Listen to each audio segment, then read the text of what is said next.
काश तुम बच्चे हो जाओ। कभी सोचा है कि बच्चे इतने सुंदर और मायूस क्यों दिखते हैं? यह सिर्फ शारीरिक बनावट की वजह से नहीं होता। ऐसा इसलिए होता है क्योंकि उनमें कोई कपटता नहीं होती। वो एकदम साफ दिल के, पारदर्शी, ईमानदार, जिज्ञासु और झूठ से रहित होते हैं। पता है तुमने बचपन के साथ क्या क्या खो दिया है? आओ बताता हूँ। एक बच्चे में तुम कितने सुंदर थे, अब वो सुंदरता तुमने खो दी है। अब तुम अपनी सुंदरता बाहर कहीं पाना चाहते हो। तुमने अपनी ईमानदारी खो दी है। अब तुम कितना झूठ बोलने लगे हो, कितना मक्कार हो गए हो, कितनी चालाकी दिखाने लगे हो। तुम्हारी जिज्ञासा का क्या हुआ? अब तुम दुनिया के तुच्छ विचारों से कितना डरने लगे हो। पता है यह बचपना खोने का परिणाम क्या हुआ है?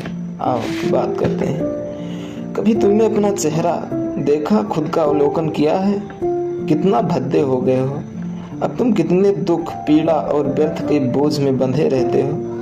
पहले तुम कितना खुश हुआ करते थे। अब तुम्हारे दुख का कारण यह नहीं कि तुम्हारे ऊपर जिम्मेदारियों का बोझ आ गया है।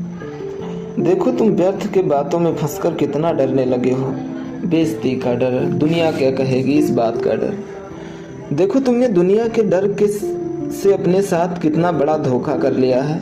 तुमने अपनी पसंद को छोड़ दिया है। तुम दुनिया के अनुसार तुम चल रहे हो। उस दुनिया में तुमने क्या पा लिया है? जिस दुनिया के अनुसार तुम चल रहे हो उस दुनिया में तुमने क्या पा लिया है? दुनिया ने तुम्हें क्या दिया है? छोटे थे, विद्यार्थी थे, तब मार्क्स का डर दिया, ज़्यादा से ज़्यादा नंबर लाने का डर दिया। बड़े हुए तब रोजगार का डर दिया, रोजगार का बोझ दे दिया। और बड़े हुए तो शादी तथा इससे मकान और बच्चों का बोझ आ गया। थोड़ा और बड़े हुए तो इज्जत और मान मर्यादा का बोझ आ गया। थोड़ा और बड़े हो जाओगे, बुढ़े हो जाओगे, तब तो प्रकृति की बीमारी और मौत आपका इंतजार कर ही रही है। पता है तुमने बचपन के साथ अपनी सबसे महत्वपूर्ण चीज क्या खो दी है? जिज्ञासा। तुमने अपनी जिज्ञासा खो दी है। तुम सिर्फ अपनी समस्याओं को निपटाने में लगे रहते हो। कभी नहीं सोचते कि ये समस्याएं हैं ही क्यों।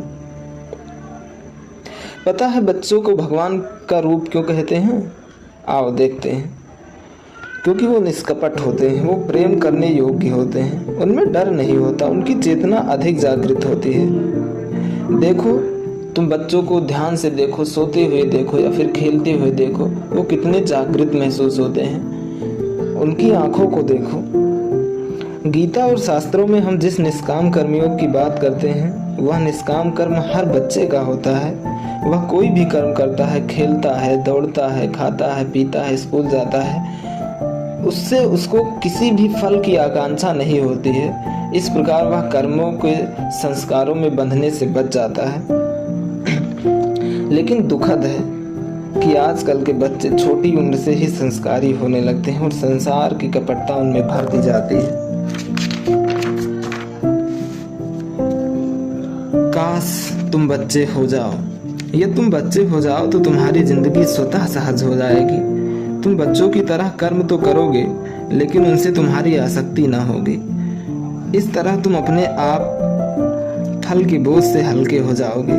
तुम अपने निर्णयों में बार बार दुनिया को सम्मिलित नहीं करोगे। इस तरह तुम दुनिया से डरना बंद कर दोगे। दुनिया तुम्हें निर्धारित करना बंद कर देगी।